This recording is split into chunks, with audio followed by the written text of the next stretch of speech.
दी जाती है समर्थन मूल्य चावल के माध्यम से। तो उस समर्थन मूल्य में जो धान खरीदी हुई है और जो चावल के आपने दिए उसके अंतर्गत में केंद्र सरकार के द्वारा कितनी राशि दी गई है और राज्य सरकार के द्वारा कितनी राशि दी गई है 2019 अप्रैल से लेकर के अभी 2022 तक। माननीय अध्यक्ष महोदय, माननीय नेता प्रतिपक्ष जी ने जो प्रश्न पूछा है, मुस्कुरा के पूछा है। 2019 से 2022 तक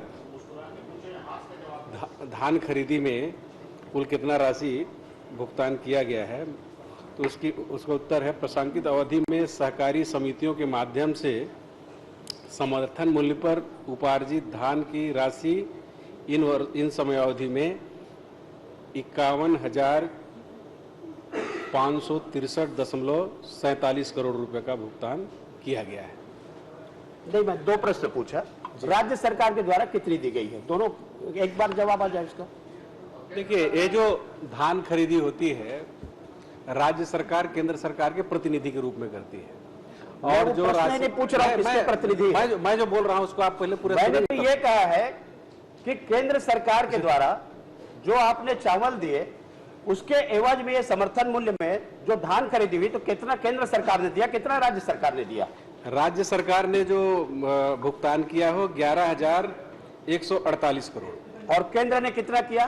केंद्र ने सीधे सीधे पैसा नहीं देता है, जो हम चावल के माध्यम चावल जमा करते हैं उसके एवज में कितना आया, जो FCI में और अन्य कल्याणकारी योजना में जमा करते हैं उसके एवज में इसमें 51,563 करोड़ 51,563 करोड़ केंद्र सरकार ने दिया और राज्य सरकार ने दिया 11,000 करोड़ रुपए।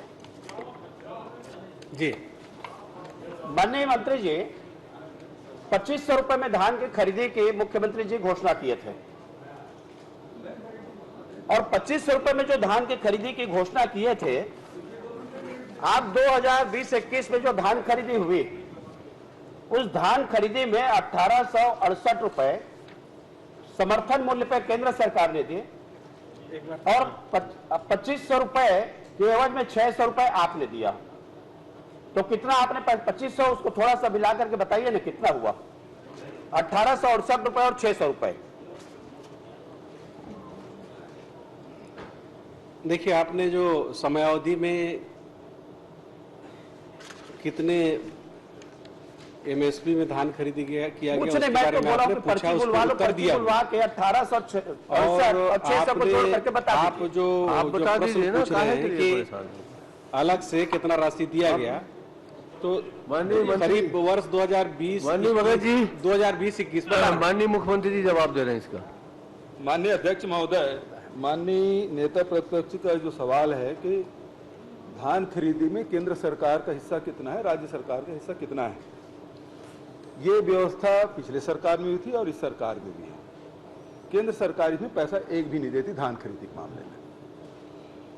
राज्य सरकार गारंटी देती है और मार्केट है वो बैंकों से लोन लेती है और उसके माध्यम से पूरी धान खरीदी होती है।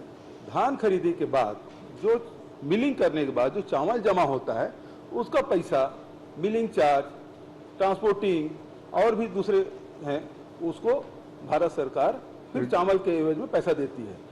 धान खरीदी में कोई पैसा नहीं देती भारत सरकार। वो मैंने यही पूछा कि चावल के माध्यम से कुल कितना पैसा है, तो उन्होंने बता दिया कि 51,000 करोड़ रुपए। भाई आप चावल जमा आपने किया, जो चावल का भुगतान किया, पूरा पैसा देगा जो जो सेंट्रल पूल में जाएगा उसको पैसा केंद्र देगी।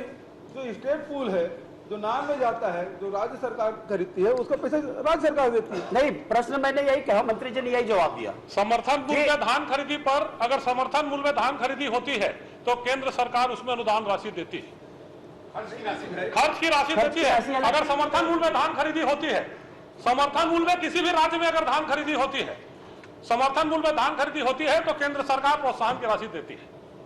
प्रोत्साहन की राशि जो खर्च आता है, जो प्रोत्साहन तो देते ही नहीं, देखो ब्याज आता है, जो खरीदी में ब्याज करते हैं, जो ट्रांसपोर्टिंग करते हैं, जो सिलाई करते हैं,